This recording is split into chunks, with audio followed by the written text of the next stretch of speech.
বেসরকারি বিশ্ববিদ্যালয় ছাত্রদলের অন্যতম সংগঠক এবং বাংলাদেশ জাতীয়তাবাদী স্বেচ্ছাসেবক দলের সদ্য সাবেক সহ আন্তর্জাতিক বিষয়ক সম্পাদক আসাদ মুরাদ তালুকদার হাজারো সমর্থক নিয়ে শহীদ রাষ্ট্রপতি জিয়াউর রহমানের মাজারে ফুল দিয়ে শ্রদ্ধা জানিয়েছেন। ২৫ অক্টোবর শনিবার বিকেল ৪টার দিকে প্রায় ২,০০০ নেতাকর্মীর বহর নিয়ে তিনি রাজধানীর শেরেবাংলা নগরে অবস্থিত শহীদ জিয়ার মাজারে পৌঁছান। এ সময় স্লোগানে মুখরিত হয়ে ওঠে পুরো এলাকা। সুনামগঞ্জ ১ আসনে বিএনপির অন্যতম মনোনয়ন প্রত্যাশী আসাদ মুরাদ তালুকদার বলেন, বিগত ফ্যাসিবাদ বিরোধী আন্দোলনে ঢাকার রাজপথে তারা যেভাবে সাহসিকতার সঙ্গে ভূমিকা রেখেছিলেন, ভবিষ্যতেও দেশনায়ক তারেক রহমানের নেতৃত্বে নতুন বাংলাদেশ গঠনের সংগ্রামে নিজেকে বিলিয়ে দিতে প্রস্তুত।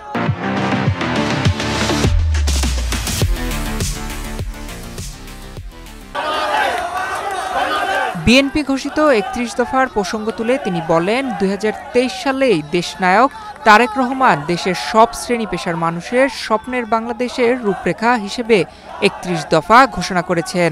তার একজন কর্মী হিসেবে তিনি নিজ নিজ অবস্থান থেকে আপামর মানুষের কাছে সেই ৩১ দফার বার্তা পৌঁছে দিচ্ছেন।